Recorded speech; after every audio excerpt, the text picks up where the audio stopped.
nako ay kung unsay tinuod.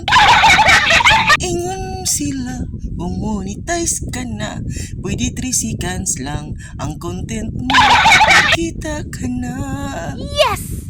Sabi ng iba, kung baguhan ka, huwag kang mag-upload ng below sa 1 minutes kasi hindi ka mamonits. Ano ba talaga? Naguguluhan ang utak ko. Ano bang totoo? Sabi nila, monetize ka na. Kahit 3 seconds ang video mo, may income ka.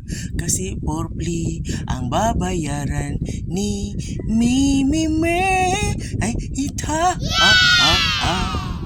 Pero pagbaguhan ka, hindi ka mamonits.